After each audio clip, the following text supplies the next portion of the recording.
I really, really liked it. Really a lot. Like, tremendously. Quentin Tarantino is no stranger to subverting expectations. Sometimes he likes to go left when others go right. For example, Kill Bill spent 2 epic installments building up to a final battle between Uma Thurman and David Carradine. The actual fight lasted a mere 10 seconds. See, it's already over. When voicing his opinions on movies, he's no different. On the Bret Easton Ellis podcast, he appeared with best friend and Pulp Fiction co-writer Roger Avery. They got to talking about Joker, Folie à Deux, and boy, did he have a hot take. It's a take so nutty, you'll be saying, excusez-moi? This whole notion of not going to the movies anymore that you and I were talking about because there's a dearth of it, led us to how many times have you paid to go to a theater this year to see a new film? Really, the only 3 times that I was lured to leave the house and go see a film. One of them I didn't get a chance to, but it's one I would have. Horizons, the Kevin Costner movie. I would have seen that at the theater, but it didn't work out when I was in Tel Aviv at the time. But that's one I would have happily left the theater. And I still haven't seen it. But the trailer that I saw on HBO looks like the best directed movie that I haven't seen this year. I was lured to go out to see Joker 2, which I really liked. They had Joker 2 in the big IMAX theater, so I went and saw it. I am curious. You said you liked Joker 2. Please tell me why. Please tell us why. The thing is, one, I really, really liked it. Really a lot. Like, tremendously. You want to know what I regret most from being on the Murray Franklin show? What's that? That I didn't shoot first and let him ask me questions later. Is that a joke, Arthur? I went to see it expecting to be impressed by the filmmaking, but I thought it was going to be an at-arm's length intellectual exercise that ultimately I wouldn't think worked like a movie, but I would appreciate it for what it is. And I didn't find it an intellectual exercise. I really got caught up into it. I really liked the musical sequences. I got really caught up. I thought the more banal the songs were, the better they were. I found myself listening to the lyrics of For Once in My Life in a way that I'd never heard them before. Yeah, Joaquin Phoenix really puts Tony Bennett and Stevie Wonder to shame, doesn't he? For once in my life. For once in my life, I've got someone who needs me. A little later in the conversation, I think I found the real reason he loved it so much, and it's personal. I thought, basically, it's not as indebted as it is to Taxi Driver, but as much as the first one was indebted to Taxi Driver, this seems pretty fucking indebted to Natural Born Killers, which I wrote. Not as indebted as Taxi Driver, but pretty fucking indebted. And that's the Natural Born Killers I would have dreamed of seeing. As the guy who created Mickey and Mallory, I loved what they did with it. I loved the direction he took. I mean, the whole movie was the fever dream of Mickey Knox. Okay, first of all, Natural Born Killers is a great movie. Oliver Stone did a fantastic job with the material. Second of all, Joker 2 shouldn't even be uttered in the same sentence with that movie. Maybe Tarantino was experiencing a little madness himself while sitting in the theater that day. On top of all that, I thought it was really funny. I thought it was really funny. Now, it was a better situation being in an almost empty IMAX theater, so I could laugh without bothering everybody. I know I'm laughing at scenes that other people wouldn't be laughing at. But I thought it was really some really funny shit in there. The term folie à deux is very apropos here, because Roger Avery kinda liked Joker 2 as well, though he did have a hard time processing it. I found myself extraordinarily troubled by the film. You know, we get movies, and the movies are referencing our world, and they inform the world, and they are in one way predictive programming for the world, and the other way they're casting a reflection of everything so that we can, but this is the mythology of our time. And when I really look at what Joker ultimately is, I mean, on one hand, I love that I found it to be so insanely derivative, not just of Natural Born Killers, not just of Taxi Driver and King of Comedy with respect to the first one. But like One Flew Over the Cuckoo's Nest.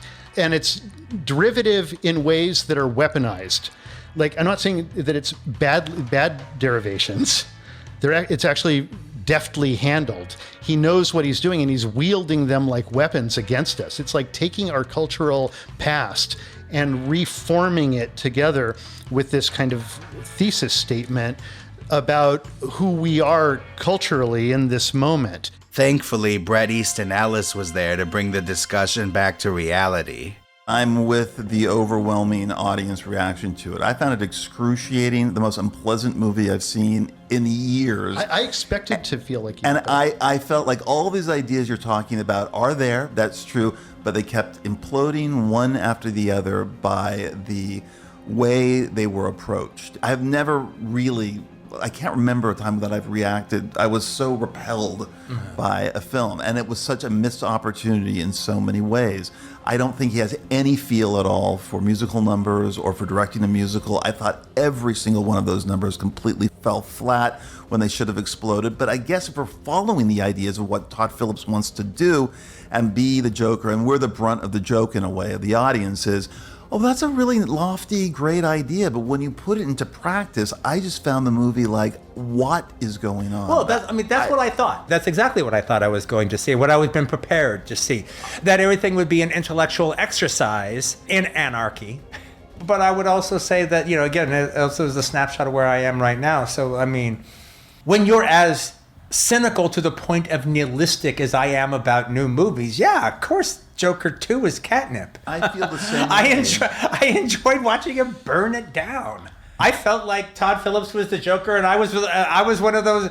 And Hollywood is on trial, and I was one of the clowns outside. Although Tarantino inexplicably likes the sequel more, he believes the climax to the first Joker is one of the greatest cinematic moments of all time. He talked about it on the Empire Film Podcast in 2021, and maybe the word talk is too light a term. Subversion on a massive level. Audience response, cause and effect on the screen, feeling the atmosphere in the theater change. The talk show sequence in The Joker encompasses all of these things on a profound level. A level that I think is over most viewers' heads, frankly, to tell you the truth. I'm watching The Joker in the theater for the first time. I'm liking the movie well enough. I'm liking it. I'm having a little bit of a conversation in my head, though, as I'm watching the movie. I'm like, okay, is this where we live now, where we just take great movies from the 70s and redo them as pop cultural artifacts? So Taxi Driver is the Joker, Apocalypse Now is Ad Astra. I mean, is everything some weird pop culture artifact of a challenging movie from another time? On the bad side of Joker, I would say through most of it, well, it's a little one note. Then it gets to the talk show scene, and you feel the entire atmosphere in the theater change. That's the key to the experience, in his view. You have to see it in a theater with an audience, especially the talk show scene. It's not suspense. It's beyond suspense. They are riveted. It's everybody is completely plugged in. I've talked to people, if you saw this movie on an airplane, if you watched this movie streaming, if you watched this movie on DVD, you didn't fucking see the movie. You got a hand job as opposed to having great sex. You got a hand job as opposed to a threesome. Tarantino's certainly not alone in his praise of the original Joker and of Joaquin Phoenix's performance, but naturally, he thinks an actor he directed should have actually won the Oscar that year. I actually thought Leo should have won for Once Upon a Time in Hollywood. But there was no doubt he was going to win, and I guess he almost should have won because of you could just see the commitment of what it took him to do it. But I didn't love the performance that much. It was more about the commitment. One sequel Tarantino won't be seeing is Dune Part 2, despite its popularity among critics and theatergoers. I'll get together with some friends in Israel, and then they'll bring up, so have you seen this, or so have you seen that? And trust me, I'm not trying to sound like the oldest guy on the block. That's not the purpose. I don't want to sound like that, but invariably I do. But it's just one after another of this remake or this, so it's okay. So have you seen Dune? The thing is, I saw Dune a couple times. I never need to see that story again. I don't need to see spice worms and hear the spice and hear the word. I don't need to see a movie that says the word spice so dramatically. Besides, we got a full load of spice. We can't just leave it. Damn the spice! I want every man off that crawler now! Tarantino's positive review of Joker 2 is not altogether surprising if you've encountered any of his interviews over the years. He's full of hot takes. In 2009, he compiled a list of his top 20 favorite movies that were released since 1992, the year he made his debut with Reservoir Dogs. On the list was Blade, Speed, and even a Woody Allen movie. Which one? Would be Woody Allen's Anything Else. That's the Jason Biggs one. Interesting. It is a good movie. Is it better than Bullets Over Broadway or Sweet and Lowdown? Who's to say? I've had a crush on you since we met. Couldn't you tell the way I was ignoring you? There was something compelling about your apathy. His pick does make sense though, because it's no secret that he's a fan of rom-coms. Rom-coms are kind of a guilty pleasure of mine, especially on airplanes. Especially on airplanes. Okay. All right. Kate Hudson is the queen of the skies, as far as I'm concerned. In an interview with Metro from 2015, he said there was one rom-com in particular that captured his heart. Quote, "One of my favorite movies this last year was Nancy Meyer's The Intern. They're not considering that movie for the Oscars, even though I think Robert De Niro gave one of the best performances this year in that movie. I thought the script was actually one of her best, right up there with It's Complicated." I have a business degree, but I never seem to do anything right around here. I happen to think you do a lot of things right. Complicated describes Tarantino's taste to a T. He's also on record saying Indiana Jones and the Kingdom of the Crystal Skull is better than The Last Crusade. The Lone Ranger is an incredible action film, and that he really loved Battlefield Earth and thought it was going to grow a following over time. My last example comes from his appearance on the History of Horror series hosted by Eli Roth, where he gushes about one of his favorite movies, Psycho 2. You're sure you won't have a sandwich? Pardon?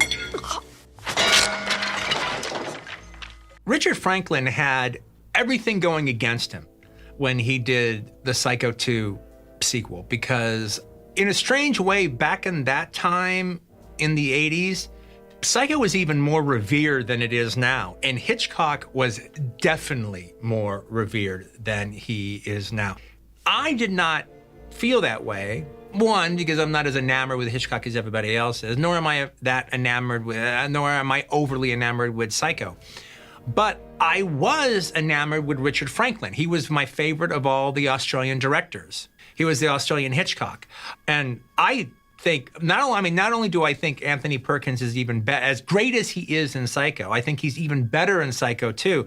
I think it's one of the great lead performances in any horror film ever made, his performance in Psycho 2. So there you have it. This has been another edition of Tarantino's Hot Takes. Before I go, however, I do want to play one more clip from the Bret Easton Ellis podcast. Aside from the movie itself, I think Tarantino loves Joker 2 because of how insane the director is. As you heard earlier, he thinks it's a giant middle finger to mainstream Hollywood. Todd Phillips is the Joker. The Joker directed the movie. The entire concept, even him spending the studio's money, he's spending it like the Joker would spend it, all right? And then his big surprise gift, the Jack in the Box, that when he offers you his hand for a handshake and you get a buzzer with 10,000 volts shooting you, is the comic book geeks. He's telling fuck you to all of them. He's saying fuck you to the movie audience. He's saying fuck you to Hollywood. He's saying fuck you to everybody who owns any stock at DC and Warner Brothers. This is under the Clive Barker rules of subversion at a massive level. Joker 2 applies under that category, under every shape and form. And Todd Phillips is the Joker. Un film du Joker, all right, is what it is. That may be true, but it's also a giant middle finger to the moviegoers. In that scenario, who really wins? That's entertainment. I don't want to sing anymore. Okay, thanks for watching. Do you think Tarantino is onto something with Joker 2, or is his take just laughable?